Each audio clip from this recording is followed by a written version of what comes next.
month where Phil Spencer enjoys the transparency he has with gamers while still promising games in 2022, and Gran Turismo 7 putting out a patch after release and showing the more you pay, the more you fun.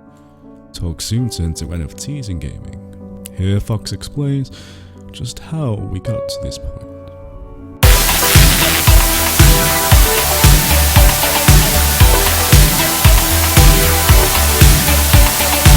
Well, me and Callie were just pups. We used all our birthday money and bought Street Fighter 2 for the SNES.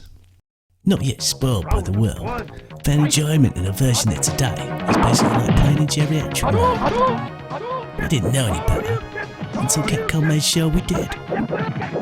Hey, you kids, you think you're a real tough guy, huh? You want to be Street Fighter? You'll never be Street Fighter playing that version. You need to play this version. That version for baby, this for ninja.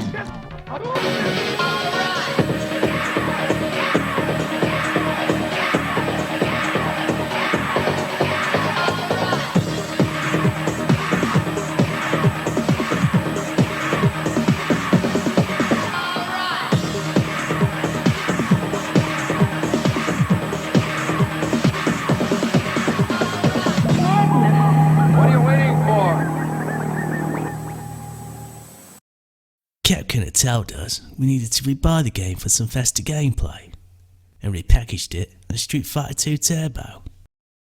We had no money, so Colin had to learn how to dance.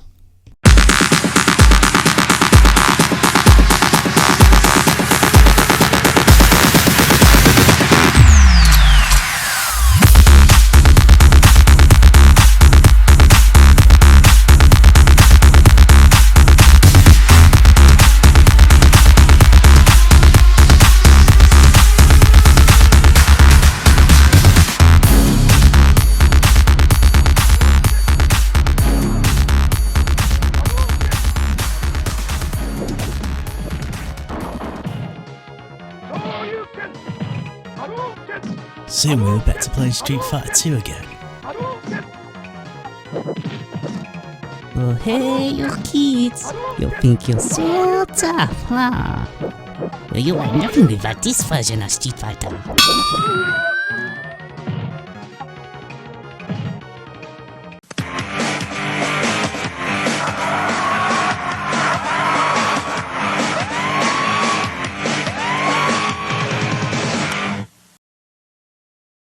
Capcom did this and released a full-price Street Fighter 2 game 4 times in the space of 4 years. Each time, Colin losing a bit more innocence. Stay calm. Concentrate on the screen. Street Fighter 2 is on Super Nintendo. From the arcades, the ultimate combat game. Super Nintendo with Street Fighter 2. It's unbeatable.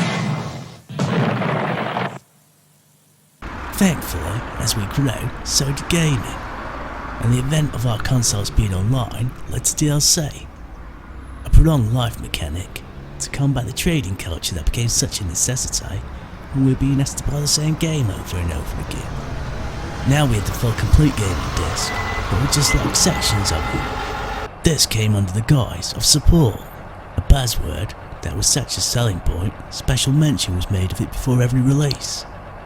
To add to this newfound ease of delivering additional content to our games, new currencies were invented. The old currency of standard money simply not being good enough. Instead, you needed real money to buy fake money to buy fake things, and thus came about Microsoft Points.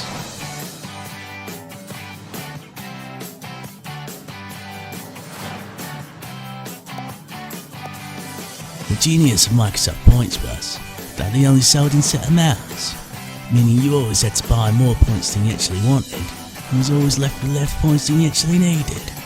It was a beautiful dance. Micro-monetization in games grew more and more prevalent, an idea birthed decades earlier in a Double Dragon 3 arcade cabinet. What would you like? You only need one. Spread to horse armour, and soon transformed into season passes. The best thing about season passes was the surprise element of them. whereas before you were simply buying content locked on a disc, confident you knew the developers knew what they were selling you. With season passes, not even the devs knew what they were charging for. We simply had to trust them, which was fine, as they never let us down before. And as we went on, this trust exercise led to them selling us boxes, called loot boxes or surprise mechanics. We look at it as surprise mechanics. Loot boxes are a bit like Schrodinger's cat. There's either something good in them or something bad. As long as you don't open it, it's both good and bad.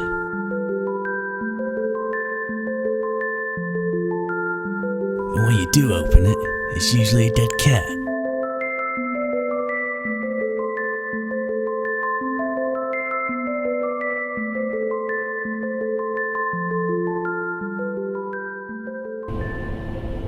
Nine out of 10 times to be exact. The hope being that one occasion of getting a decent box sends an adrenaline rush to a developing brain. And of course YouTube influencers all promoted the addictive quality of this, feeding into the excitement of watching these digital boxes open. Mom! Wait! Oh! Mom! Oh my God! No! You do not understand! You do not understand what's just happened! Oh my days! If there are 3 blues, the algorithm drops you a gold. See, it went from 3 blues, 2 blues, next one's gonna have 1 blue, and then gold. 1 blue, next one's a gold. The algorithm, I'm smart, watch. But the best thing was, you didn't need to worry about money anymore. Daddy's magic card was now tied to the console, so it was super easy for kids to be like their favourite YouTuber. Of course, surprise mechanics were nothing new. Kinder, Gibbo Shaky. Me unscrabbly. Chocka doobie! Doubly chocka doobie! Pop swabble! Toy! And you generally knew it would only be a surprise at a limited number of possibilities. Each possibility already revealed to you at the back of the box. I'll take that one.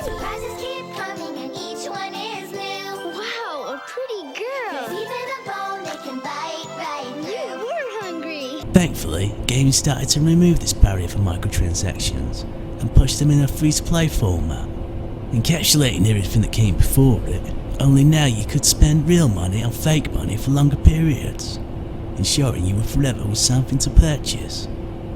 And then this brilliant thing called NFTs, or non-fungible tokens. So humans had always given into the temptation of indulgence and vices to make life a little more tolerable, as we further disconnected from one another, daily feeding into our sense of imposter syndrome. Of course, no chase is greater than the pursuit of money.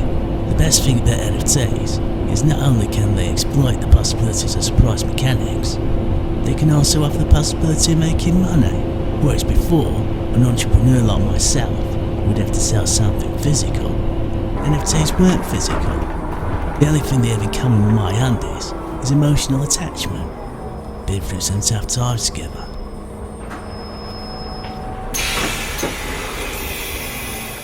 In fact, the value of NFTs depends mostly on emotional value, meaning the chances of actually making money are slim to none.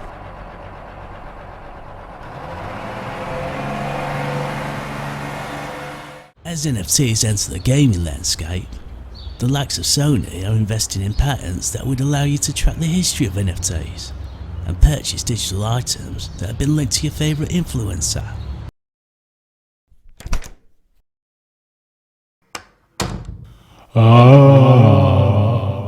Colin?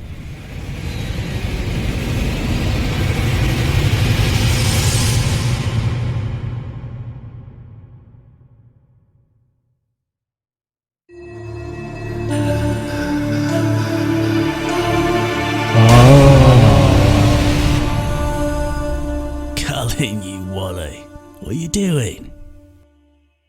Just because you have Ninja's gun doesn't make you a ninja. Colin's always going to be a Colin. Of course, the very best part of NFTs is the amount of energy they take to store, destroying the climate and leading at some point to the Earth exploding, and ultimately destroying us all.